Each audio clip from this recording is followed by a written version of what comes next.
ਸਤਨਾਮ ਸ੍ਰੀ ਵਾਹਿਗੁਰੂ ਸਾਹਿਬ ਜੀ। ਬਿਦਵਤ ਜਗ ਕਰਤ ਸਦਾ, ਜੋ ਦਿਵਿਜ ਉਤਮ ਗੋਤ। ਸਾਧ ਨਿਕਟ ਚਲ ਜਾਤ ਹੀ, ਸੋ ਫਲ ਪਗ ਪਗ ਹੋਤ। ਬਿਦਵਤ ਜਗ ਕਰਤ ਸਦਾ। ਵਾਹਿਗੁਰੂ ਜੀ ਕਾ ਖਾਲਸਾ, ਵਾਹਿਗੁਰੂ ਜੀ ਕੀ ਫਤਿਹ। ਧੰਨ ਧੰਨ ਸਤਿਗੁਰੂ ਗੁਰੂ ਨਾਨਕ ਸਾਹਿਬ ਜੀ ਦੀ ਕਿਰਪਾ ਨਾਲ ਆਪਾਂ ਵਿਚਾਰ ਮਾਲਾ ਗ੍ਰੰਥ ਦੀ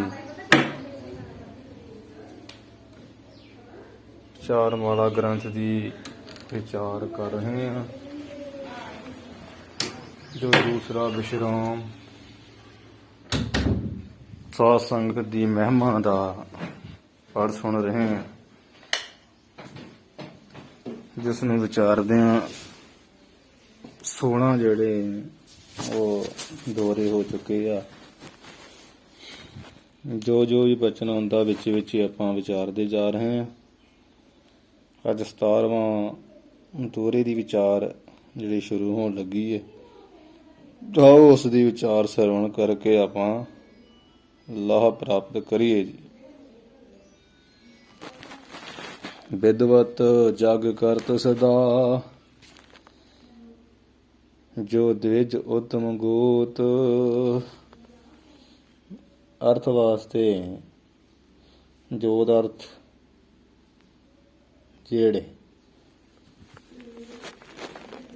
ਜਿਹੜੇ ਸਾਰਸੁਤ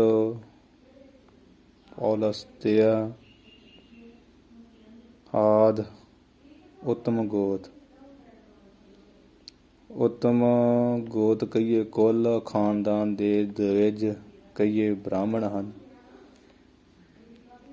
ਭਾਵ ਜਿਨ੍ਹਾਂ ਬ੍ਰਾਹਮਣਾਂ ਦਾ 8 ਸਾਲ ਤੋਂ ਪਹਿਲਾਂ ਦਾ ਯਗਯੋਪਵੀਤ ਜਿਹੜਾ ਜਨੇਊ ਪਾਉਂਦੇ ਆ, ਉਹ ਸੰਸਕਾਰ ਹੋਇਆ ਹੋਵੇ। ਐਸੇ ਬ੍ਰਾਹਮਣ ਵੇਦਾਂ ਦੀ ਆਗਿਆ ਅਨੁਸਾਰ ਬਿਦਵਤ ਜਗ ਕਰਤ ਸਦਾ। ਵਿਧੀ ਬਿਦਵਤ ਕਹੀਏ ਵਿਧੀ ਪੂਰਵਕ, ਸਦਾ ਸਦੀਵ ਅਗਨਹੋਤਰੀ, ਜਿਹਦੇ ਵਿੱਚ ਅੱਗ 'ਚ ਭਭੂਤੀ ਵਾਈ ਜਾਂਦੀ ਆ। ਅਗਨ ਕੁੰਡ ਵਿੱਚ ਹੋਮ ਕੀਤਾ ਜਾਂਦਾ ਜਿਹੜਾ, ਐਸਾ ਅਗਨਹੋਤਰੀ ਰੂਪ ਜਗ ਕਰਤ ਰੂਪ ਜਗ ਕਰਦੇ ਹਨ। ਉਸ ਜਗ ਦਾ ਫਲ ਜੋ ਸ਼ਾਸਤਰਾਂ ਵਿੱਚ ਕਥਨ ਕੀਤਾ ਹੋਇਆ ਹੈ। ਠੀਕ ਆ। ਜਗ ਉਂਝ ਕਈ ਕਿਸਮ ਦੇ ਹੁੰਦੇ ਆ, ਉਹ ਗੁਰਬਾਣੀ 'ਚ ਵੀ ਆਉਂਦੇ ਆ, ਤੇ ਉਂਝ ਵੀ ਗੈਂਡਾ ਮਾਰ ਹੋ ਜਗ ਕੀ। ਅਸਵਮੇਧ ਜਗ, ਜਿਵੇਂ ਇਹ ਜਗ ਕਈ ਕਿਸਮ ਦੇ, ਅਸਵਮੇਧ ਜਗ, ਹਸਤਮੇਧ ਜਗ, ਗੈਂਡਾ ਮੇਧ ਜਗ, ਸਰਪਮੇਧ ਜਗ, ਨਰਮੇਧ ਜਗ। ਜਿਹਦੇ ਸੱਪ ਦਾ ਮੈਦਾ, ਗੈਂਡੇ ਦਾ ਮੈਦਾ, ਘੋੜੇ ਦਾ ਮੈਦਾ, ਨਾਰਵੇ ਦੇ ਮਨੁੱਖ ਦਾ ਮੈਦਾ, ਜਿਹਦਾ ਮੈਦਾ ਪਾਇਆ ਜਾਵੇ ਸਰੀਰ ਦੇ ਟੋਟੇ ਟੋਟੇ ਕਰਕੇ ਪਾਏ ਜਾਣ, ਉਹੋ ਜਿਹਾ ਜਗ। ਇਹ ਕਈ ਤਰ੍ਹਾਂ ਦਾ ਵੇਦਾਂ ਵਿੱਚ ਇਹਦੀ ਕਿਸਮਾਂ ਕਰਮਕਾਂਡ 'ਚ ਲਿਖੀਆਂ ਹੋਈਆਂ। ਠੀਕ ਹੈ। ਬਿਦਵਤ ਜਿਹੜਾ ਪਾਠ ਹੈ ਨਾ, ਇਹਦੇ ਧੱਦੇ ਨੂੰ ਸਿਹਾਰੀ ਲਾ ਲੈਣੀ।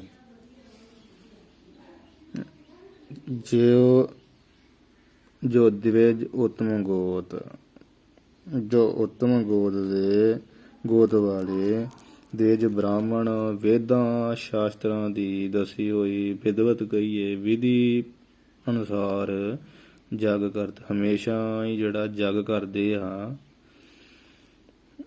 ਸਾਧ ਨਿਕਟ ਚਲ ਜਾਤ ਹੀ, ਸੋ ਫਲ ਪਗ ਪਗ ਹੋਤ।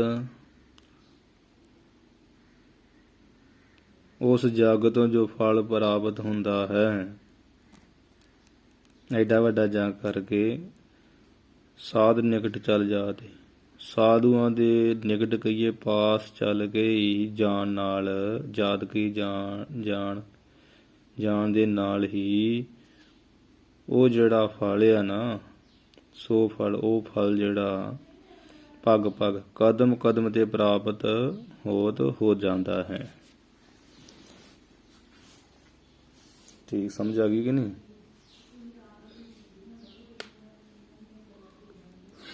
ਕਿਵੇਂ ਆ ਵੀ ਬੇਦਵਤ ਜਗ ਕਰਤ ਸਦਾ, ਜੋ ਦਵਿਜ ਉੱਤਮ ਗੋਤ ਦੇ ਜੋ ਦਵਿਜ ਬ੍ਰਾਹਮਣ ਹੈ, ਉਹ ਉੱਤਮ ਗੋਤਾਂ ਦਵਿਜਾਂ ਵੱਖਰਾ ਵੱਖਰੀਆਂ ਹੈ। ਇੱਕ ਸਾਰਸਵਤ, ਪੌਲਸ ਤੇ ਆਦਿ ਹੋਰ ਵੀ ਉੱਤਮ ਗੋਤਾਂ ਆ, ਜਿਵੇਂ ਸਾਡੇ ਜੱਟਾਂ ਵਿੱਚ ਗੋਤਾਂ ਹੈਗੀਆਂ ਨਾ ਕੁਲਾਂ, ਇਸੇ ਤਰ੍ਹਾਂ ਦਵਿਜਾਂ ਦੀਆਂ ਕੁਲਾਂ ਬਣੀਆਂ। ਉਹ ਇਤਿਹਾਸ ਪੜ੍ਹੀ, ਉਹਦੇ ਵਿੱਚ ਕਈ ਕੁਲਾਂ ਆਉਂਦੀਆਂ। ਇੱਕ ਸਾਰਸਵਤ ਆ, ਪੌਲਸ ਤੇ ਉੱਤਮ ਗੋਤਾਂ ਇਹ ਬ੍ਰਾਹਮਣਾਂ ਦੀਆਂ। ਤੇ ਇਹੋ ਜਿਹੀ ਜਿਹੜੀ ਚੰਗੀ ਉੱਚੀ ਗੋਤ ਵਾਲੇ ਦਵਿਜ ਆ ਵਿਦਵਤ, ਉੱਤਮ ਗੋਤ ਵਾਲੇ ਦਵਿਜ ਕਿਹੜੇ ਹੁੰਦੇ ਆ? ਜਿਨ੍ਹਾਂ ਬ੍ਰਾਹਮਣਾਂ ਦਾ 8 ਸਾਲ ਤੋਂ ਪਹਿਲਾਂ ਦਾ ਹੀ ਜਗੋਪਵੀਤ ਰੂਪ ਸੰਸਕਾਰ ਹੋਇਆ। ਆਹ ਜਿਹੜੇ ਜਿਨ੍ਹਾਂ ਦੀ ਜਿਹੜੀ ਹੁੰਦੀ ਨਾ ਧਰਮ ਦੀ ਸੰਸਕਾਰ ਦੀ ਕਿਰਿਆ, ਕਿਸੇ 11 ਸਾਲ ਦੀ ਉਮਰ 'ਚ, ਕਿਸੇ ਦੀ 12 ਸਾਲ ਦੀ ਉਮਰ ਵਿੱਚ, ਬ੍ਰਾਹਮਣਾਂ ਦੀ 8 ਸਾਲ ਤੋਂ ਉੱਪਰ ਸ਼ੁਰੂ ਹੋ ਜਾਂਦੀ ਹੈ। ਪਰ ਜਿਨ੍ਹਾਂ ਦੀ 8 ਸਾਲ ਤੋਂ ਪਹਿਲਾਂ ਵੀ ਜਨੇਊ ਪਾਉਣ ਦੀ ਕਿਰਿਆ ਹੋਈ ਹੈ ਨਾ, ਸੰਸਕਾਰ ਕਿਰਿਆ ਹੋਇਆ ਜਿਨ੍ਹਾਂ ਦਾ, ਇਹ ਉਹਨੂੰ ਕਹੀਦਾ ਉੱਤਮ, ਉਹ ਉੱਤਮ ਬ੍ਰਾਹਮਣ ਹੈ। ਐਸੇ ਬ੍ਰਾਹਮਣ ਵੇਦਾਂ ਦੀ ਆਗਿਆ ਅਨੁਸਾਰ, ਜਿਵੇਂ ਵੇਦ ਦੀ ਆਗਿਆ ਕਰਮਕਾਂਡ ਵਿੱਚ ਦੱਸੀ ਆ, ਵਿਦਵਤ ਜਗ ਤੇ ਵਿਦਵਤ ਵਿਧੀ ਪੂਰਵਕ ਸਦਾ ਹਮੇਸ਼ਾ ਹੀ ਅਗਨਹੋਤਰੀ ਰੂਪ, ਜਾਂ ਕਈ ਜਿਹੜੇ ਅਸਵਮੇਧ ਜਗ, ਗੈਂਡਾ ਜਗ, ਮੇਧ ਜਗ, ਸਰਵ ਮੇਧ ਜਗ, ਨਾਰ ਮੇਧ ਜਗ, ਇਹ ਜਿਹੜੇ ਵਿਧੀ ਪੂਰਵ ਵਿਦਵਤ ਵਿਧੀ ਪੂਰਵਕ ਹੋ ਕੇ ਕਰਦੇ ਹਨ। ਤੇ ਉਸ ਜਗ ਦਾ ਫਲ ਜੋ ਸ਼ਾਸਤਰਾਂ ਵਿੱਚ, ਵੇਦਾਂ ਵਿੱਚ, ਪੁਰਾਣਾਂ ਵਿੱਚ ਕਥਨ ਕੀਤਾ ਹੋਇਆ, ਕਵੀ ਜੀ ਕਹਿੰਦੇ ਸਾਧ ਨਿਕਟ ਚਲ ਜਾਤ ਹੈ, ਸੋ ਫਲ ਪਗ ਪਗ ਹੋਤ। ਸੋ ਜਿਹੜਾ ਉਹ ਸ਼ਾਸਤਰਾਂ ਵਿੱਚ ਜਗ ਦਾ ਫਲ ਕਥਨ ਕੀਤਾ ਨਾ, ਉਹ ਸਾਧੂ ਦੇ ਮਹਾਂਪੁਰਸ਼ਾਂ ਦੇ ਕੋਲ ਨੇੜੇ ਜਲ ਕੇ ਹੀ, ਨਾਲ ਤੁਰਿਆ ਹੀ ਟਿਕਟ ਚੱਲ ਜਾਤ, ਨਾਲ ਤੁਰ ਕੇ ਜਾਂਦਿਆਂ ਹੀ ਸੋ ਫਲ, ਉਹ ਫਲ ਨਾ ਪਗ ਪਗ ਹੋਤ, ਕਦਮ ਕਦਮ ਤੇ ਪ੍ਰਾਪਤ ਹੁੰਦਾ। ਭਾਵ ਮਹਾਂਪੁਰਖਾਂ ਦੇ ਵੱਲ ਨੂੰ ਜਾਣ ਲੱਗਿਆ ਇੱਕ ਕਦਮ ਪੁੱਟਣ ਵਿੱਚ ਹੀ ਜਿਹੇ ਕਈ ਜੱਗਾਂ ਦਾ ਫਲ ਪ੍ਰਾਪਤ ਹੋ ਜਾਂਦਾ। ਸਿੱਖ ਕੋ ਭਲਾਏ ਪਾਣੀ ਭਾਉ ਖਰ ਕੁਰ ਖਿਦ, ਅਸਵਮੇਧ ਜਗ ਫਲ ਸਿੱਖ ਕੋ ਜਵਾਏਗਾ। ਸਿੱਖ ਨੂੰ ਤੇ ਪ੍ਰਸ਼ਾਦਾ ਕਮਾਈ ਵਾਲੇ ਨੂੰ ਸਿਖਾ ਦਈਏ ਨਾ, ਭਾਈ ਗੁਰਦਾਸ ਜੀ ਲਿਖਦੇ, ਅਸਵਮੇਧ ਜਗ ਦਾ ਫਲ ਆ ਸ਼ਰਧਾ ਭਾਵਨਾ ਨਾਲ ਪ੍ਰਸ਼ਾਦਾ ਸਿਖਾਉਣ ਦਾ। ਜੇ ਕੋਈ ਅਖੰਡ ਪਾਠ ਸਾਹਿਬ ਕਰਾ ਕੇ 200-250 ਜਣੇ ਨੂੰ ਸਿਖਾਊਗਾ ਤਾਂ ਕਿੰਨਾ ਫਲ ਹੈ। ਅੱਜ ਜਿਵੇਂ ਟਕਸਾਲ ਦੇ ਵਿੱਚ ਸਾਰੇ ਸਿੱਖ ਬਾਣੀ ਪੜ੍ਹਨ ਵਾਲੇ ਨਿਤਨੇਮੀ ਹੁੰਦੇ ਆ, ਸੰਗਤ ਜਿਹੜੀ ਘਰਾਂ ਵਿੱਚ ਬੁਲਾ ਕੇ ਤੇ ਕਿੰਨਾ ਚਾਅ ਕਰਦੀ ਆ, ਲੰਗਰ ਕਰਦੇ ਆ, ਮੱਤ ਢੋਣੀ ਵੀ ਜਾਂਦੇ ਨੇ ਨਾਲ, ਤੇ ਉਹ ਅਸਵਮੇਧ ਜਗ ਦਾ ਫਲ ਲੈਂਦੇ। ਐਡੀ ਵੱਡੀ ਆ ਸਿੱਖ ਨੂੰ ਭੋਜਨ ਪ੍ਰਸ਼ਾਦਾ ਸਿਖਾਉਣ ਦੀ। ਇੱਥੇ ਸਾਧੂਆਂ ਦੀ ਮਹਿਮਾ ਹੋ ਰਹੀ ਆ ਵੀ ਸਾਧੂਆਂ ਦੇ ਨੇੜੇ ਚੱਲ ਕੇ ਤੁਰਿਆਂ ਜਾਂਦਿਆਂ ਹੀ, ਜਾਂ ਨਾਲ ਚੱਲਦਿਆਂ ਕਦਮ ਕਦਮ ਤੇ ਪਗ ਪਗ, ਕਦਮ ਕਦਮ ਤੇ ਉਹ ਫਲ ਹੁੰਦਾ। ਜਿਹੜੇ ਉੱਤਮ ਗੋਤ ਦੇ ਬ੍ਰਾਹਮਣ ਵੇਦਾਂ ਦੀ ਵਿਧੀ ਦੇ ਨਾਲ ਪੂਰਾ ਮਰਿਆਦਾ ਨਾਲ ਜਗ ਕਰਦੇ, ਜਿੰਨਾ ਫਲ ਉਹਨਾਂ ਨੂੰ ਲਿਖਿਆ ਹੋਇਆ ਨਾ, ਉਹ ਫਲ ਤੇ ਚਰਨ ਕਦਮ ਕਦਮ ਚੱਲਣ ਨਾਲ ਹੀ ਹੁੰਦਾ। ਕਿੱਡੀ ਵੱਡੀ ਗੱਲ ਹੈ ਸਾਧਾਂ ਦੀ। ਦੋਹਰਾ ਇਸ ਤਰ੍ਹਾਂ ਦੋਹਰੇ ਦੀ ਉਹ ਵਿਦਵਤ ਦੇ ਨੂੰ ਸਿਹਰੀ ਪਾ ਲੈਣੀ ਤੇ ਸਾਧ ਦੇ ਧੱਦੇ ਨੂੰ ਵੀ ਸਾਧ ਨਿਕਟ ਸਾਧ ਦੇ ਧੱਦੇ ਨੂੰ ਵੀ ਸਿਹਾਰੀ ਔਂਕੜ ਪਾ ਲੈਣਾ। ਬਾਕੀ ਪਾਠ ਸਾਰਾ ਠੀਕ ਹੈ। ਦੋਹਰਾ ਦਇਆ ਆਦਲੇ ਧਰਮ ਸਭ ਜਪ ਤਪ ਸੰਜਮ ਦਾਨ। ਦਇਆ ਆਦਲੇ ਧਰਮ ਸਭ ਦੇ ਭੱਬੇ ਨੂੰ ਸਿਹਾਰੀ ਪਾ ਲੈਣੀ।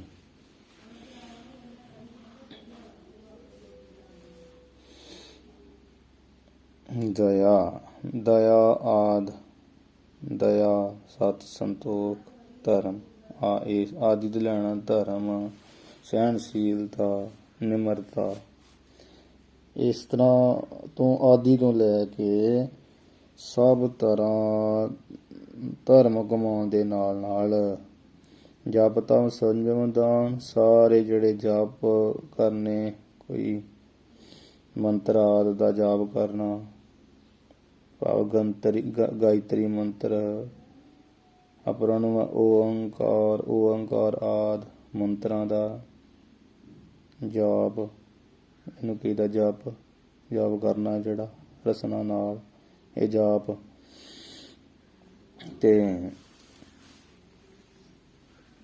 ਜਾਪ ਕੀ ਵੀ ਵਿਧੀ ਅਨੁਸਾਰ ਪੁਨः ਜਾਨ ਕਰਨਾ ਓੰਕਾਰ ਓੰਕਾਰ। ਇਸੇ ਪ੍ਰਕਾਰ ਤਪ ਹੁੰਦਾ ਸਰੀਰ ਕਰਕੇ ਕਰੜੀ ਤਪੱਸਿਆ ਕਰਨੀ। ਗਰਮੀ ਦੀ ਰੁੱਤ ਵਿੱਚ ਆਪਣੇ ਚਾਰੇ ਪਾਸੇ ਧੂਣੀਆਂ ਤਖਾ ਲੈਣੀਆਂ, ਪੁੱਠੇ ਲਟਕਣਾ, ਉਹ ਸਰੀਰ ਨੂੰ ਕਸ਼ਟ ਦੇਣਾ, ਇਹ ਤਪ ਹੁੰਦਾ। ਸੰਜਮ ਹੁੰਦਾ ਵਾ ਇੰਦਰੀਆਂ ਦਾ ਦਮਨ ਕਰਨਾ। ਕਰਮ ਇੰਦਰੀਆਂ ਗਿਆਨ ਇੰਦਰੀਆਂ ਨੂੰ ਮਾੜੇ ਪਾਸੇ ਨਾ ਜਾਣ ਦੇਣਾ। ਨੇਤਰਾਂ ਨਾਲ ਮਾੜਾ ਵੇਖਣਾ ਨਾ, ਕੰਨਾਂ ਨਾਲ ਸੁਣਨਾ ਨਾ ਮਾੜਾ, ਹੱਥਾਂ ਨਾਲ ਚੋਰੀ ਨਾ ਕਰਨੀ, ਪੈਰਾਂ ਨਾਲ ਕੁਸੰਗਤ ਨਾ ਕਰਨੀ। ਇਹ ਇੰਦਰੀਆਂ ਦਾ ਦਮਨ ਕਰਨਾ। ਦਾਨ ਹੁੰਦਾ ਹਰ ਰੋਜ਼ ਧਨ ਪਦਾਰਥ ਆਦਿ ਨੂੰ, ਧਨ ਹੋਵੇ ਘਰ ਵਿੱਚ ਕੋਈ ਪਦਾਰਥ, ਆਟਾ ਦਾਲ ਚੌਲ, ਜੋ ਲੋਕਾਂ ਵਿੱਚ ਵੰਡਣਾ ਰੋਜ਼ ਹੀ, ਇਹਨੂੰ ਕਹੀਦਾ ਦਾਨ। ਪੁੰਨ ਹੁੰਦਾ ਦਿਨ ਤਿਉਹਾਰ ਤੇ ਕੋਈ ਵੰਡਣਾ, ਸੰਗਰਾਂਦ ਮਸਿਆ। ਇਸ ਤਰ੍ਹਾਂ ਜਿਹੜਾ ਹੈ ਆਦਿਕ ਦਇਆ ਜਪ ਤਪ ਸੰਜਮ ਦਾਨ ਆਦਿ ਕਰਨ ਦੇ ਨਾਲ ਤੇ ਉੱਥੇ ਦੱਸਿਆ ਵੀ ਦਇਆ ਹੁੰਦੀ ਆ ਵੀ ਦੂਸਰੇ ਦੇ ਦੁੱਖ ਨੂੰ ਦੇਖ ਕੇ ਦਰਵ ਜਾਣਾ, ਢਲ ਜਾਣਾ। ਇਹ ਸਾਰੇ ਆਦਿ ਤੇ ਧਰਮ ਸਭ, ਆਦਿ ਤੋਂ ਲੈ ਕੇ ਸਾਰੇ ਜਿਹੜੇ ਧਰਮ ਦੇ ਕੰਮ ਹਨ, ਜੋ ਪ੍ਰਾਪਤ ਇਨ ਸਭਨ ਤੇ ਇਹਨਾਂ ਸਾਰੇ ਕੰਮਾਂ ਨੂੰ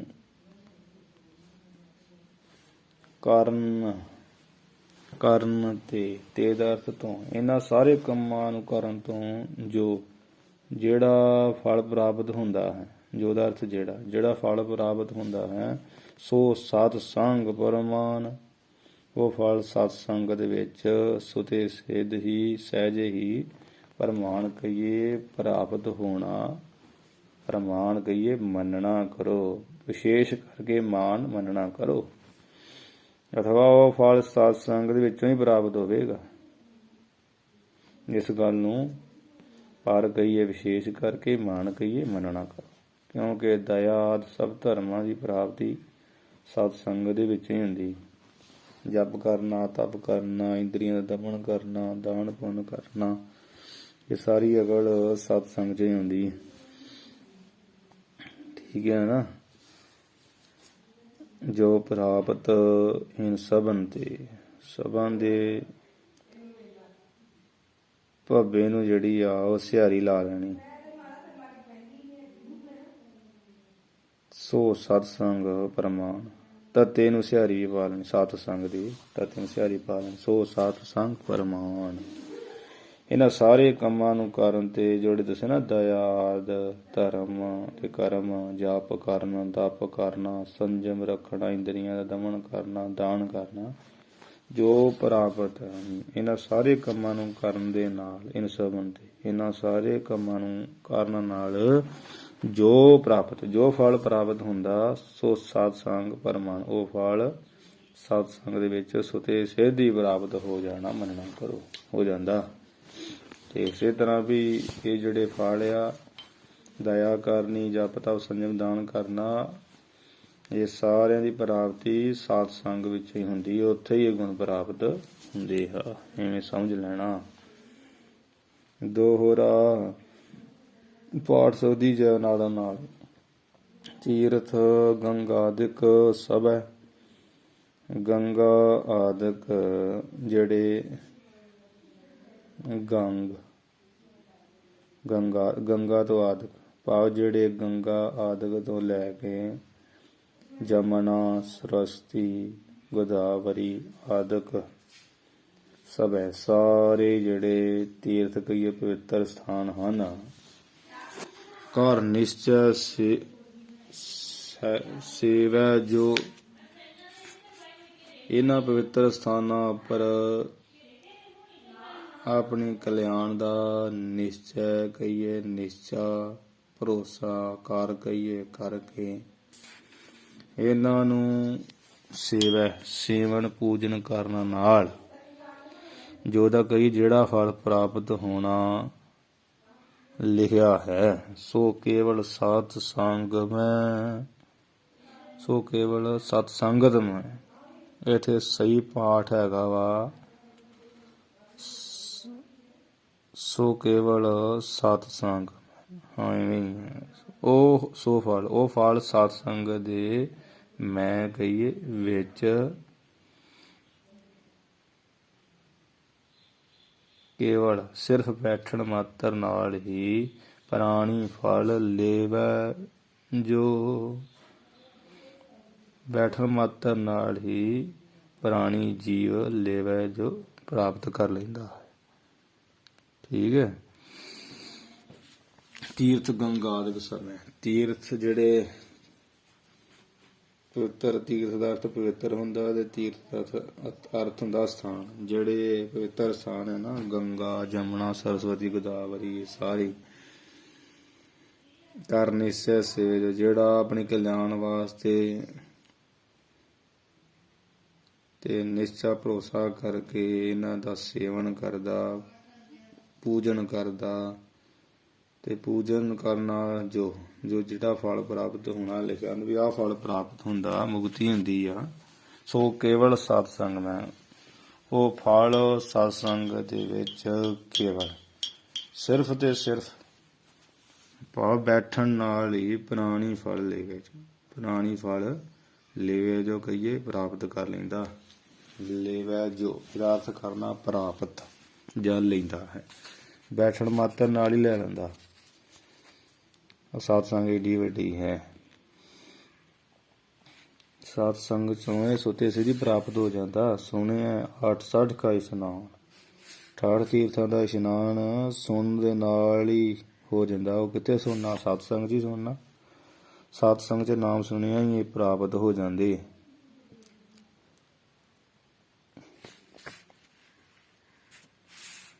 ਲੇਵੈ ਜੋ ਇਹ ਪਾਠ ਇਕੱਠਾ ਹੀ ਪੜ ਕਰਨਾ। ਫਲ ਦੇ ਵੀ ਲੱਲੇ ਨੂੰ ਔਂਕੜ ਪਾ ਲੈਣਾ। ਦੋਹਰਾ ਬ੍ਰਹਮਾਦਿਕ ਦੇਵਾ ਸਕਲ, ਬ੍ਰਹਮਾ ਤੋਂ ਲੈ ਕੇ ਆਦ ਭਾਵ ਬ੍ਰਹਮਾ, ਵਿਸ਼ਨੂੰ, ਸ਼ਿਵ ਜੀ, ਇੰਦਰ, ਕੁਬੇਰ ਆਦਿ ਜੋ ਸਕਲ ਸਾਰੇ ਵੱਡੇ ਵੱਡੇ ਦੇਵਾ ਕਹੀਏ ਦੇਵਤੇ ਹਨ। ਤੈਨ ਭਜ ਜੋ ਫਲ ਹੋਤ, ਤੈਨ ਉਹਨਾਂ ਨੂੰ ਭਜ ਪਾਠ ਦੇ ਜੱਜੇ ਨੂੰ ਸਿਹਾਰੀ ਪਾ ਲੈਣੀ, ਤਿੰਨ ਦੇ ਨੰਨੇ ਨੂੰ ਸਿਹਾਰੀ ਪਾ ਲੈਣੀ। ਤਿੰਨ ਭਜ, ਤਿੰਨ ਕਹੀਏ ਉਹਨਾਂ ਨੂੰ ਭਜ ਸਿਮਰ ਕਰਕੇ ਜੋ ਫਲ ਹੋਤ, ਜਿਹੜਾ ਫਲ ਪ੍ਰਾਪਤ ਹੁੰਦਾ ਹੈ। ਅਥਵਾ ਹਿਰਨ ਗਰਭ ਤੋਂ ਆਦਿ ਲੈ ਕੇ ਸਭ ਦੇਵਤਿਆਂ ਦੀ ਉਪਾਸਨਾ ਦੇ ਨਾਲ ਜੋ ਚਿੱਤ ਦੀ ਇਕਾਗਰਤਾ ਰੂਪ ਫਲ ਪ੍ਰਾਪਤ ਹੁੰਦਾ। ਹਿਰਨ ਗਰਭ ਕਹੀਏ ਈਸ਼ਵਰ ਤੋਂ ਆਦਿ ਲੈ ਕੇ ਸਭ ਦੇਵਤਿਆਂ ਦੀ 33 ਕਰੋੜ ਦੇਵਤਿਆਂ ਦੀ ਤਰ੍ਹਾਂ ਤਰ੍ਹਾਂ ਦੀ ਪੂਜਾ ਲਿਖੀ ਹੈ। ਪੂਜਾ ਦੇ ਨਾਲ ਜੋ ਚਿੱਤ ਦੀ ਇਕਾਗਰਤਾ ਰੂਪ ਚਿੱਤ ਇਕਾਗਰ ਹੋ ਜਾਏ, ਜਿਹੜਾ ਇਹ ਰੂਪ ਫਲ ਪ੍ਰਾਪਤ ਹੁੰਦਾ ਹੈ। ਸਤ ਸੰਗਤ ਮੈਂ ਸਹਿਜ ਹੀ। ਤਿਨ ਭਜ ਜੋ ਫਲ ਹੋਤ, ਉਹਦੇ ਤੱਤੇ ਨੂੰ ਸਿਹਾਰੀ ਪਾ ਲੈਣੀ, ਹੋਤ ਦੇ ਪਾਠ ਦੇ ਨੂੰ ਹੋਤ ਆਹੇ ਹੋੜਾ ਤੱਤੇ ਸਿਹਾਰੀ। ਸਤ ਸੰਗਤ ਮੈਂ ਸਹਿਜ ਹੀ, ਉਹ ਚਿੱਤ ਦੀ ਇਕਾਗਰਤਾ ਰੂਪੀ ਫਲ ਜਿਹੜਾ ਨਾ, ਸਤ ਸੰਗਤ ਮੈਂ, ਸਤ ਸੰਗਤ ਦੇ ਵਿੱਚੋਂ ਸਹਿਜ ਹੀ, ਸੁਤੇ ਸਿਧ ਸੁਭਾਵਕ ਬਿਨਾ ਯਤਨ ਹੀ। ਵੇਗ ਹੈ ਹੋਤ ਉਦਾਤ, ਵੇਗ ਹੈ ਨਾਮ ਦਾ ਬਹੁਤ ਦਾ, ਬਹੁਤ ਵੇਗ ਹੈ ਨਾਮ ਹੁੰਦਾ ਛੇਤੀ ਦਾ, ਉਂਝ ਬਹੁਤ ਛੇਤੀ। ਅਦੋਤ ਕਹੀਏ ਪ੍ਰਗਟ ਹੋਤ ਹੋ ਜਾਂਦਾ ਹੈ। ਸਤ ਸੰਗਤ ਵਿੱਚ ਬੈਠਣ ਕਰਕੇ ਮਨ ਵਿਕਾਰਾਂ ਵੱਲੋਂ ਸ਼ਾਂਤ ਹੋ ਜਾਂਦਾ। ਉੱਥੇ ਭਾਵੇਂ ਵਿਕਾਰ ਹੋਰ ਨਹੀਂ, ਫਿਰ ਵੀ ਵਿਕਾਰਾਂ ਦੀ ਹਿੰਮਤ ਨਹੀਂ ਵਰਤੇ ਜਾਣ, ਇਕਾਗਰਤਾ ਨੂੰ ਪਕੜ ਲੈਂਦਾ ਮਨ। ਬ੍ਰਹਮਾਦਿਕ ਦੇਵਾ ਸਕਲ, ਸਿੱਧਾ ਜਿਹਾ ਅਰਥ ਵੀ ਬ੍ਰਹਮਾ, ਸ਼ਿਵ ਜੀ, ਵਿਸ਼ਨੂੰ ਜਿਹੜੇ ਦੇਵਤੇ ਇਹਨਾਂ ਸਾਰਿਆਂ ਦੀ ਤਿੰਨ ਭਜ, ਇਹਨਾਂ ਨੂੰ ਸਿਮਰ ਕੇ ਜੋ ਫਲ ਪ੍ਰਾਪਤ ਹੁੰਦਾ ਸਤ ਸੰਗ ਦੇ ਵਿੱਚ, ਸੁਤੇ ਸਿੱਧ ਸਹਿਜੇ ਹੀ, ਵੇਗੇ ਬੜੀ ਛੇਤੀ ਪ੍ਰਗਟ ਹੋ ਜਾਂਦਾ ਉਹ ਫਲ। ਆਹ ਸਤ ਸੰਗਤ ਵੱਡੀ ਹੈ ਬ੍ਰਹਮਾ ਵਿਸ਼ਨੂੰ ਸ਼ਿਵ ਜੀ ਨੂੰ। ਬ੍ਰਹਮਾਦਿਕ ਦੇਵਾ ਸਕਲ,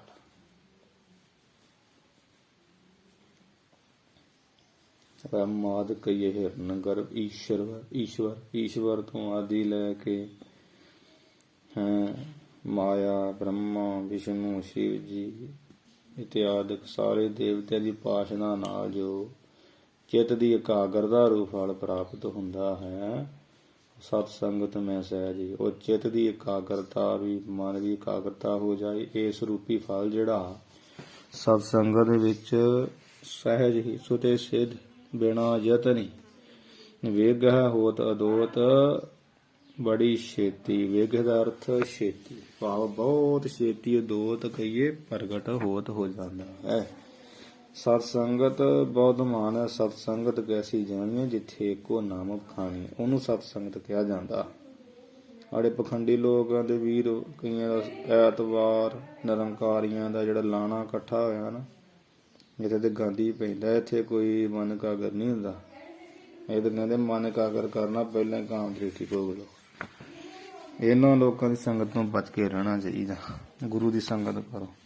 ਪਰਮਾਤਮਾ ਗੁਰੂ ਘਰਾਂ ਵਿੱਚ ਸੰਗਤ ਹੁੰਦੀ, ਜਿੱਥੋਂ ਲੋਕਾਂ ਦਾ ਇਹ ਮਨ ਚੁੱਕਣ ਦੇ ਲੋਕ ਆਖੇ ਜੀ ਦੇ ਬਾਪੇ ਵਿਹਲੇ ਕੰਜ, ਇਹ ਲੋਕ ਵਿਹਲੇ ਆ। ਉੱਥੇ ਗੁਰੂ ਘਰ ਤੇ ਜਾਸੀ ਹੁੰਦਾ ਹੈ ਮਹਾਰਾਜ ਦਾ। ਦੋਹਰਾ ਵੇਗ ਹੋਤ ਅਦੋਤ, ਪਾਠ ਸਾਰੇ ਸੋਧੀ ਹਨ ਇੱਥੇ। ਦੋਹਰਾ ਵੇਦਾਦਿਕ ਵਿਦਿਆ ਸਭੈ, ਵੇਦ ਆਦਿਕ, ਵੇਦ ਚਾਰ ਵੇਦ, ਧਰਮ ਜਾਂ ਧਰਮ ਗ੍ਰੰਥ ਚਾਰ ਵੇਦ, ਭਾਵ ਰਿਗ ਵੇਦ, ਸ਼ਾਮ ਵੇਦ, ਯਜੁਰਵੇਦ, ਅਥਰਵਣ ਵੇਦ। ਇਹ ਚਾਰ ਵੇਦ ਜਾਂ ਚਾਰ ਵੇਦਾਂ ਤੋਂ ਆਦਿ ਹੋ ਗਈ ਆਯੁਰ ਆਦਿ ਵੇਦ। ਉਹ ਉਪਵੇਦ ਚਾਰ ਕਿਹੜੇ, ਚਾਰ ਉਪਵੇਦ ਵੀ ਹੈਗੇ।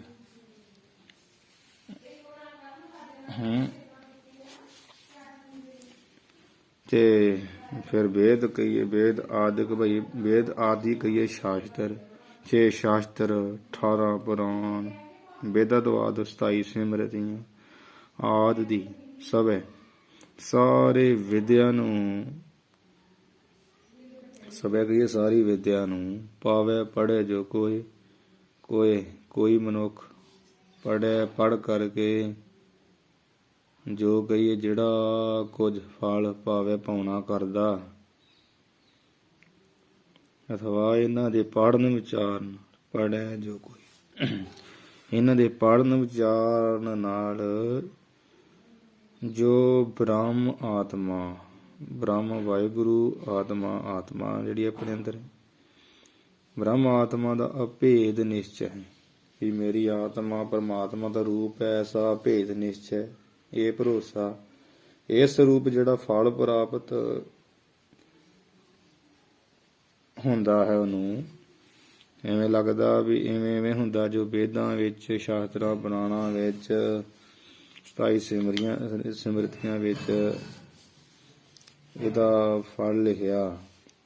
ਪਾਵੇ ਪੜ੍ਹੇ ਜੋ ਕੋਈ, ਇੰਨਾ ਜੋ ਕੋਈ ਮਨੁੱਖ ਇਹ ਸਭ ਕੁਝ ਪੜ੍ਹਦਾ, ਵਿਚਾਰਦਾ, ਫਿਰ ਉਹ ਵਿਚਾਰ ਨਾਲ ਜੋ ਬ੍ਰਹਮ ਤੇ ਆਤਮਾ ਦਾ ਅਭੇਦ ਨਿਸ਼ਚੈ ਪਵੇ, ਇੱਕ ਰੂਪ ਏਕਤਾ ਰੂਪ ਜੋ ਫਲ ਪ੍ਰਾਪਤ ਕਰਦਾ ਹੋਣਾ ਲਿਖਿਆ ਹੈ। ਜਾਂ ਨੂੰ ਵੀ ਪਾਵੇ ਪਾਉਂਦਾ ਵੀ ਇਵੇਂ ਠੀਕ ਹੈ। ਇਹੋ ਜਿਹਾ ਜਿਹੜਾ ਫਲ ਆ ਸਤ ਸੰਗਤ ਸਤ ਸੰਗਤ ਖਿਨ ਏਕ ਮੈਂ, ਸੋ ਸਤ ਸੰਗਤ ਕਰਕੇ ਏਕ ਖਿਨ, ਏਕ ਛਿਨ ਮਾਤਰ ਸਮੇਂ ਦੇ ਵਿੱਚ ਹੀ ਜੀਵ ਨੂੰ ਹੋਏ ਸੋ ਅਨੁਭਵ ਲੋਏ ਪ੍ਰਕਾਸ਼ ਸਰੂਪ। ਲੋਏ ਦਾ ਅਰਥ ਪ੍ਰਕਾਸ਼, ਲੋਏ ਦਾ ਅਰਥ ਲੋ ਅਰਥ ਕਈ ਦਾ ਪ੍ਰਕਾਸ਼ ਨੂੰ, ਪ੍ਰਕਾਸ਼ ਸਰੂਪ ਪਰਮਾਤਮਾ ਦਾ ਅਨੁਭਵ ਪ੍ਰਤੱਖ ਗਿਆਨ ਪ੍ਰਾਪਤ ਹੋ ਜਾਂਦਾ ਹੈ। ਸਤ ਸੰਗਤ ਵਿੱਚ ਸਿਮਰਨ ਕਰਨ ਨਾਲ ਚਿੱਤ ਦੀ ਇਕਾਗਰਤਾ ਹੋ ਜਾਂਦੀ ਹੈ। ਇਕਾਗਰਤਾ ਚਿੱਤ ਵਿੱਚ ਪੁਰਖ ਜਿਹੜਾ ਬੰਦਾ ਜੀਵ ਹੈ ਉਹ ਬ੍ਰਹਮ ਆਤਮਾ ਦੀ ਅਭੇਦਤਾ ਨੂੰ ਨਿਸ਼ਚੇ ਅਨੁਭਵ ਕਰ ਲੈਂਦਾ। ਚੇਤੇ ਜਦੋਂ ਹਿਰਦਾ ਇਕਾਗਰ ਆ, ਹਿਰਦਾ ਤੇ ਇੱਕ ਸ਼ੀਸ਼ਾ ਜੇ ਟਿਕਿਆ ਹੋਵੇ ਤੇ ਮੂੰਹ ਦਿਖ ਪੈਂਦਾ, ਜੇ ਨਾ ਟਿਕਿਆ ਹੋਵੇ ਤੇ ਫਿਰ ਉਹ ਮੂੰਹ ਨਹੀਂ ਦਿਖਦਾ, ਜਾਂ ਧੁੰਦਲਾ ਮੈਲਾ ਹੋਵੇ। ਹਿਰਦਾ ਸੰਗਤ ਕਰਕੇ ਇਹਦੇ ਵਿੱਚੋਂ ਮੈਲ ਨਿਕਲਦੀ ਹੈ, ਪਾਪਾਂ ਦੀ, ਵਿਕਾਰਾਂ ਦੀ, ਹਉਮੈ ਦੀ। ਇਹ ਸ਼ੀਸ਼ੇ ਵਿੱਚੋਂ ਧੁੰਦ ਮਿਟਦੀ, ਫਿਰ ਹਿਰਦਾ ਰੂਪੀ ਸ਼ੀਸ਼ਾ ਸਾਫ਼ ਹੁੰਦਾ ਤੇ ਫਿਰ ਉਹਦੇ ਵਿੱਚੋਂ ਸਾਫ਼ ਦਿਖਣ ਲੱਗ ਪੈਂਦਾ, ਆਤਮਾ ਪਰਮਾਤਮਾ ਦੀ ਨਿਸ਼ਚੇ ਹੋ ਜਾਂਦਾ। ਜਾਂ ਵੀ ਉਹ ਜਿਹੜੀ ਚੰਚਲਤਾ ਹੀ ਹੈ ਚਿੱਤ ਵਿੱਚ, ਮਨ ਵਿੱਚ, ਹਿਰਦੇ ਵਿੱਚ, ਉਹ ਸਤ ਸੰਗਤ ਕਰਕੇ ਇਕਾਗਰਤਾ ਹੋ ਜਾਂਦੀ, ਚੰਚਲਤਾ ਹੀ ਹਟ ਜਾਂਦੀ ਤੇ ਬ੍ਰਹਮ ਆਤਮਾ ਦੀ ਭੇਦਤਾ ਦਾ ਨਿਸ਼ਚੈ ਅਨੁਭਵੀ ਸੋ ਤੇ ਸਿੱਧ ਹੀ ਹੋ ਜਾਂਦਾ। ਫਿਰ ਵੇਦਾਦਿਕ 4 ਵੇਦ, 4 ਉਪਵੇਦ ਆਦਿ 6 ਸ਼ਾਸਤਰ, ਆਦਿ ਤੋਂ ਲੈਣਾ 6 ਸ਼ਾਸਤਰ, 18 ਪ੍ਰਮਾਣ ਸਿਮਰਤੀਆਂ ਵਿਦਿਆ ਸਭ ਹੈ। ਇਹ ਸਾਰੀ ਵਿਦਿਆ ਨੂੰ ਪਾਵੇ ਪੜ੍ਹੇ ਜੋ ਕੋਈ ਮਨੁੱਖ ਪੜ੍ਹ ਕੋਈ ਮਨੁੱਖ ਪੜ੍ਹ ਲਵੇ, ਫਿਰ ਉਹਦੇ ਵਿੱਚੋਂ ਕੋਈ ਜੋ ਫਲ ਪਾਉਣਾ ਕਰਦਾ ਹੈ। ਇਹਨਾਂ ਨੂੰ ਵਿਚਾਰਨ ਪੜ੍ਹਨ ਨਾਲ ਆਤਮਾ ਪਰਮਾਤਮਾ ਦੀ ਏਕਤਾ ਦਾ ਜਿਹੜਾ ਗਿਆਨ ਪਾਉਂਦਾ ਹੈ। ਇੰਨਾ ਪੜ੍ਹ ਕੇ ਪਾਗਲ ਹੋ ਕੇ ਸਤ ਸੰਗਤ ਖਿਨ ਏਕ ਮੈਂ, ਸਤ ਸੰਗਤ ਕਰਕੇ ਇੱਕ ਖਿਨ ਵਿੱਚ ਹੀ ਉਹ ਫਲ ਪ੍ਰਾਪਤ ਜਿਹੜਾ ਹੋ ਜਾਂਦਾ। ਹੋਏ ਸੋ ਅਨੁਭਵ ਲੋਏ, ਤੇ ਅਨੁਭਵ ਜਿਹੜਾ ਲੋਏ ਪ੍ਰਕਾਸ਼ ਰੂਪ ਪਰਮਾਤਮਾ ਦਾ ਅਨੁਭਵ ਹੋ ਜਾਂਦਾ, ਆਤਮਾ ਪਰਮਾਤਮਾ ਦੀ ਏਕਤਾ ਦਾ ਅਨੁਭਵ ਹੋ ਜਾਂਦਾ। ਕਿਉਂਕਿ ਗੁਰੂ ਸਾਹਿਬ ਲਿਖਦੇ ਗੁਰਮੁਖ ਸਾਤ ਸਿਮਰਤ ਵੇਦ, ਗੁਰਮੁਖ ਸ਼ਾਸਤਰ ਸਿਮਰਤ ਵੇਦ ਸੋ ਤੇ ਸੇਧੀ ਉਹਨਾਂ ਨੂੰ ਅਨੁਭਵ ਹੋ ਜਾਂਦਾ, ਉਹਨਾਂ ਦੇ ਸ਼ਾਸਤਰਾਂ ਦੇ ਸਿਧਾਂਤਾਂ, ਵੇਦਾਂ ਦੇ ਸਿਧਾਂਤ ਦਾ। ਹਾਂਜੀ, ਦੋਹਰਾ ਕਿੰਗ ਅਕੇ ਸਿਆਰੀ ਟਿੱਕੀ, ਕਿੰਗ ਸੁਮੇਰ ਕੈਲਾਸ਼, ਕਿੰਗ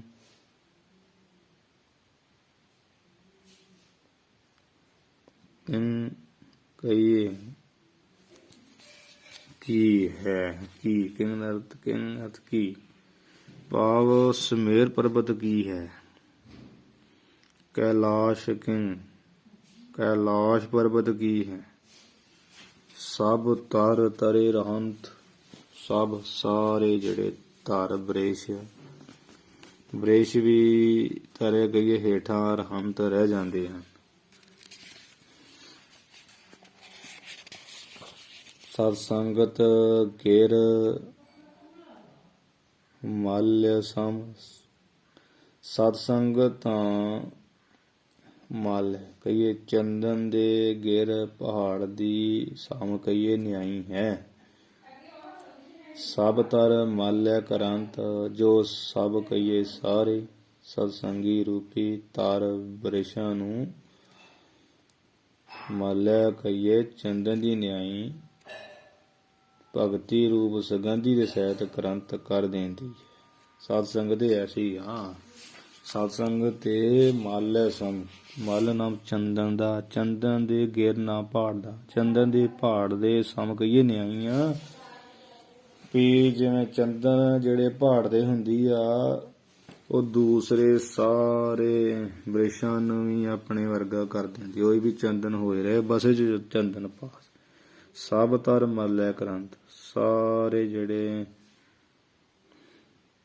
ਬ੍ਰਿਸ਼ਾ ਸਤ ਸੰਗ ਤੇ ਐਸੀ ਆ ਚੰਦਨ ਦੇ ਪਹਾੜ ਵਰਗੀ, ਜਿਹੜੇ ਸਾਰੇ ਸਤ ਸੰਗੀ ਰੂਪੀ ਤਰ ਬ੍ਰਿਸ਼ਾ ਨਾ, ਤਰ ਦਾ ਤੇ ਬ੍ਰਿਸ਼ ਰਾਜੇ ਅੰਕੜਿਆ ਨਾ, ਸਤ ਸੰਗ ਰੂਪੀ ਜਿਹੜੇ ਬ੍ਰਿਸ਼ਾ ਮਲ ਕਰੰਤ ਚੰਦਨ ਦੀ ਨਿਆਈ, ਮਲ ਉਹਨਾਂ ਨੂੰ ਵੀ ਚੰਦਨ ਦੀ ਨਿਆਈ ਕਰੰਤ ਕਰ ਦਿੰਦੀ ਹੈ ਸਤ ਸੰਗਤ, ਤੇ ਭਗਤੀ ਰੂਪ ਸੁਗੰਧੀ ਦੇ ਸਹਿਤ ਕਰੰਤ ਕਰ ਦਿੰਦੀ ਹੈ। ਸਤ ਸੰਗਤ ਐਸੀ ਆ।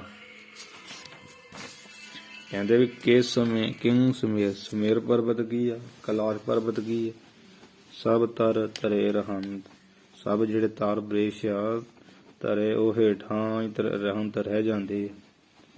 ਨਾਲ ਸਮੇਰ ਪਰਬਤ ਆਪਣੇ ਵੱਡਾ ਹੋ ਗਏ ਵੀ ਆਪਣੇ ਵਰਗਾ ਬ੍ਰਿਸ਼ਾਂ ਨੂੰ ਨਹੀਂ ਕਰਦਾ, ਵੱਡਾ ਵੀ ਕਰ ਸਕਦਾ। ਕੈਲਾਸ਼ ਪਰਬਤ ਆਪਣੇ ਵਰਗਾ ਥੋੜੀ ਨੂੰ ਕਰ ਸਕਦਾ ਬ੍ਰਿਸ਼ਾਂ, ਉਹ ਹੇਠਾਂ ਜਿਹੜੇ ਚਾਰੇ ਹੇਠਾਂ ਹੀ ਰਹਿੰਦੇ, ਆਪ ਵੱਡੇ ਦਾ ਵੱਡਾ ਰਹਿੰਦਾ। ਸਤ ਸੰਗਤ ਤੇ ਛੋਟਿਆਂ ਨੂੰ ਵੱਡਾ ਕਰ ਦਿੰਦੀ ਆ, ਤੇ ਭਗਤੀ ਦੀਆਂ ਭਾਵ ਭਗਤੀ ਦੇ ਮਹਿਕਾਂ ਬਖਸ਼ ਦਿੰਦੀ। ਇਸ ਕਰਕੇ ਸੰਗਤ ਵੱਡੀ ਹੈ। ਠੀਕ ਹੈ। ਸਮੇਰ ਪਰਬਤ ਜਿਹੜਾ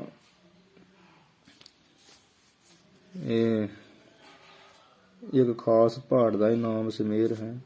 ਖਾਸ ਪਹਾੜ, ਬੜਾ ਤਗੜਾ ਪਹਾੜ ਦਾ ਨਾਮ ਸਮੇਰ ਹੈ, ਜੋ ਭਾਗਵਤ ਤੇ ਵਿਸ਼ਨੂੰ ਪੁਰਾਣ ਅਨੁਸਾਰ ਸਵਰਨ ਸੋਨੇ ਦਾ ਕਥਨ ਕੀਤਾ ਸਮੇਰ ਨੂੰ, ਕਿ ਸਾਰਾ ਸੋਨੇ ਦਾ ਹੀ ਹੈ। ਤੇ ਹੁਣ ਵੇਖ ਲਓ ਵੀ ਸੋਨੇ ਦਾ ਹੋ ਕੇ ਤੇ ਉਹ ਸਾਰੇ ਜਿਹੜੇ ਬ੍ਰਿਸ਼ ਹੇਠਾਂ ਰਹਿੰਦੇ ਉਹਨਾਂ ਨੂੰ ਸੋਨੇ ਦਾ ਥੋੜੀ ਕਰ ਦਿੰਦਾ, ਆਪ ਵੀ ਸੋਨੇ ਦਾ ਰਹਿੰਦਾ।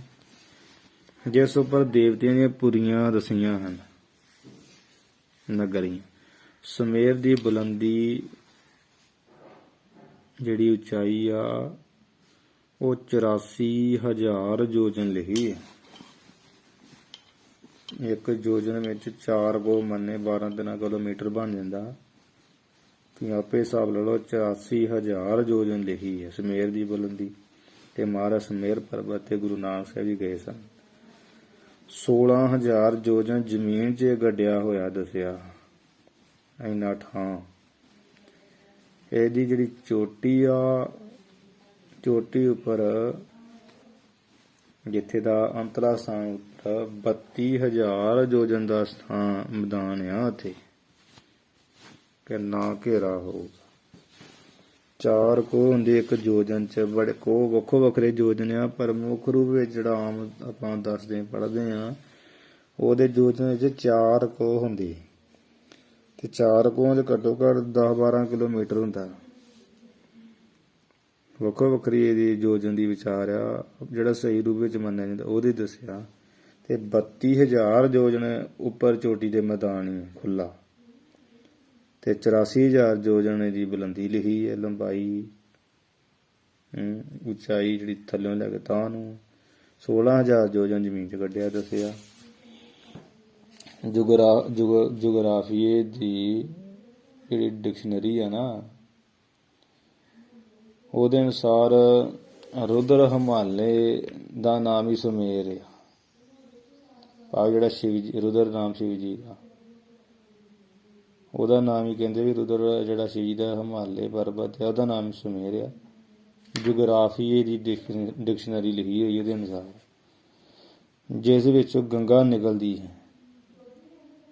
ਤੇ ਇਸੇ ਨੂੰ ਪੰਚ ਪਰਬਤ ਵੀ ਆਖਦੇ, ਨਾਮ ਇਹਦਾ ਪੰਚ ਪਰਬਤ ਵੀ ਆਖਦੇ ਆ, ਕਿਉਂਕਿ ਪੰਜ ਪਰਬਤ ਇਹਨੂੰ ਤਾਂ ਆਖਦੇ ਆ, ਇਹਦੀਆਂ 5 ਚੋਟੀਆਂ, ਰੁਦਰ ਹਿਮਾਲੇ ਪਹਿਲੀ, ਦੂਸਰੀ ਵਿਸ਼ਨੁਪੁਰੀ, ਤੀਜੀ ਬ੍ਰਹਮਪੁਰੀ, ਚੌਥੀ ਉਦਗਾਰੀ ਕੰਠ, ਪੰਜਵੀਂ ਸਵਰਗਾਰੋਹਣ ਪੰਜਵੀਂ।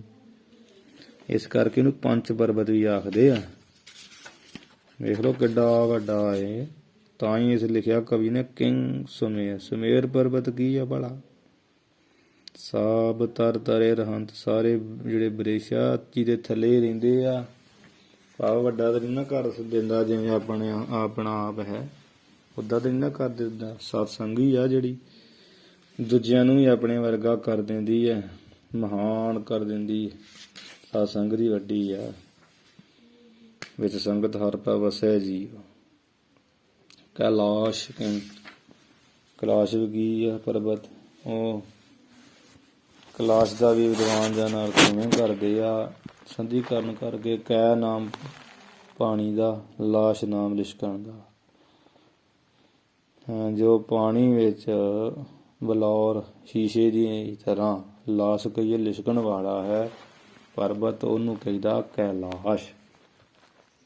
ਕੈ ਨਾਮ ਪਾਣੀ ਦਾ, ਲਾਸ਼ ਨਾਮ ਲਿਸ਼ਕਣ ਦਾ। ਪਾਣੀ ਵਿੱਚ ਜਿਹੜਾ ਕੱਚ ਦੀ ਤਰ੍ਹਾਂ ਲਾਸ਼ ਲਿਸ਼ਕਣ ਵਾਲਾ ਪਰਬਤ ਹੈ ਨਾ, ਉਹਨੂੰ ਕਹਿੰਦਾ ਕੈਲਾਸ਼। ਇਹ ਤਿੱਬਤ ਦੇ ਪੱਛਮ ਅਤੇ ਮਾਨ ਸਰੋਵਰ ਦੇ ਉੱਤਰ ਵਿੱਚ ਇੱਕ ਸੁੰਦਰ ਪਹਾੜ ਆ ਕੈਲਾਸ਼। ਜਿਸ ਕੈਲਾਸ਼ ਪਰਬਤ ਨੂੰ ਚੀਨੀ ਕਿਉਨਲਨ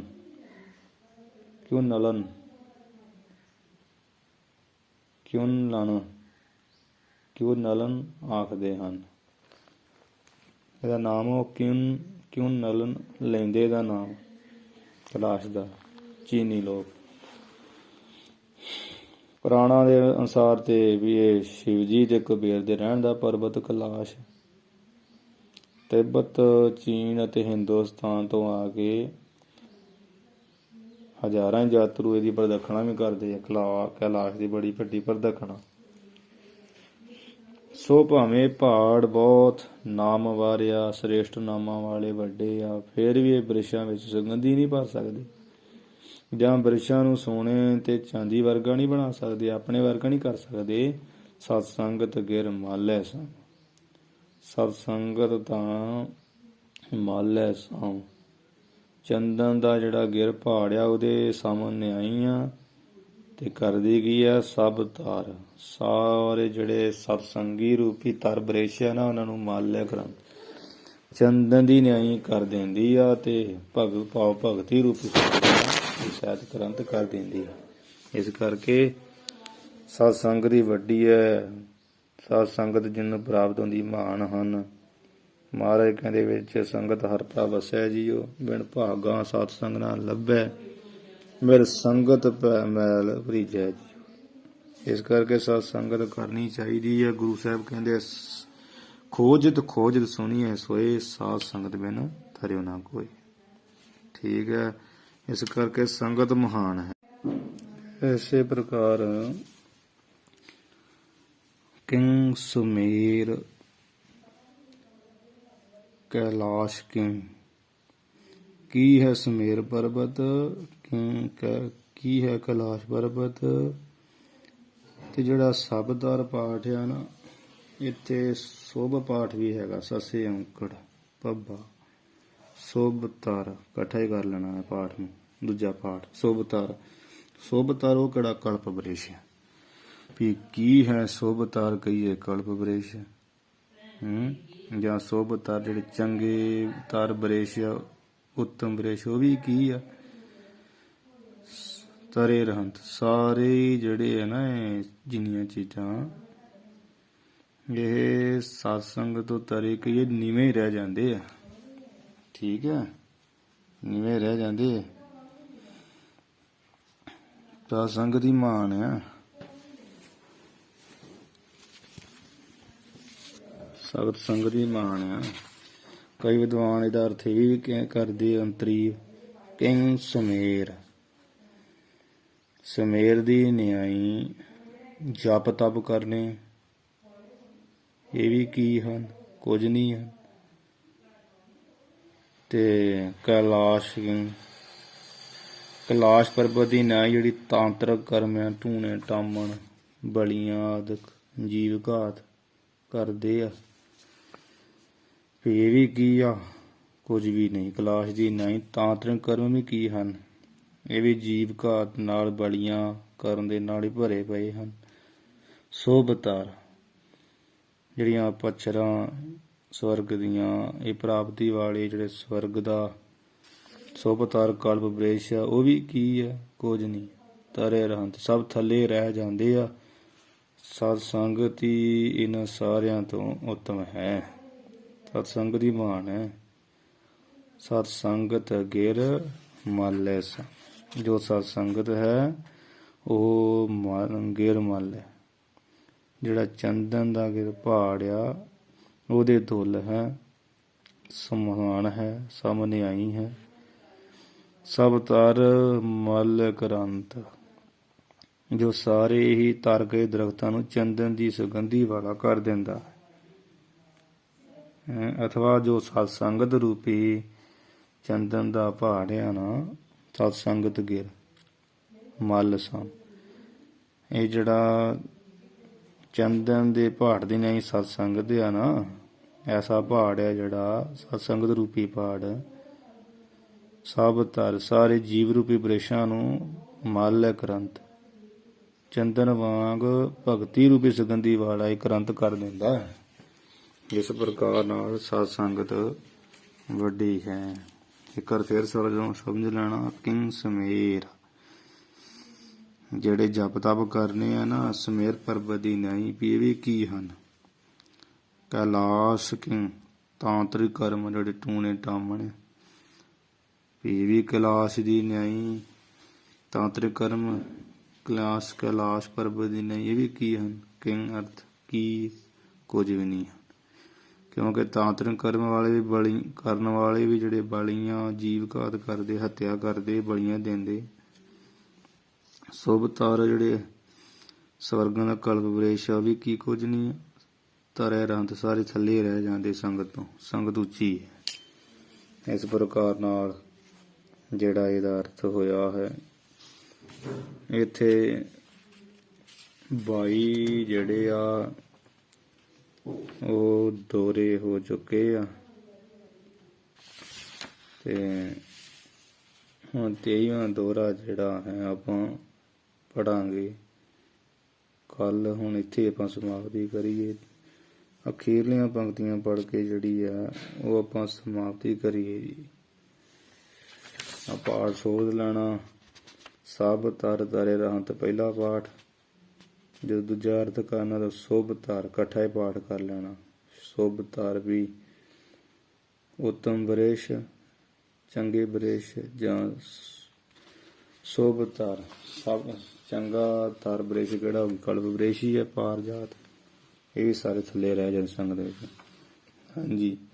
ਦੋਹਰਾ ਕਿੰਗ ਸਮੇਰ ਕੈਲਾਸ਼ ਕਿੰਗ, ਸਭ ਤਰ ਤਰੇ ਰਹਿੰਤ, ਸਤ ਸੰਗਤ ਗਿਰ ਮਲ ਸਮ, ਸਭ ਤਰ ਮਲ ਕਰੰਤ। ਵਾਹਿਗੁਰੂ ਜੀ ਕਾ ਖਾਲਸਾ, ਵਾਹਿਗੁਰੂ ਜੀ ਕੀ ਫਤਿਹ।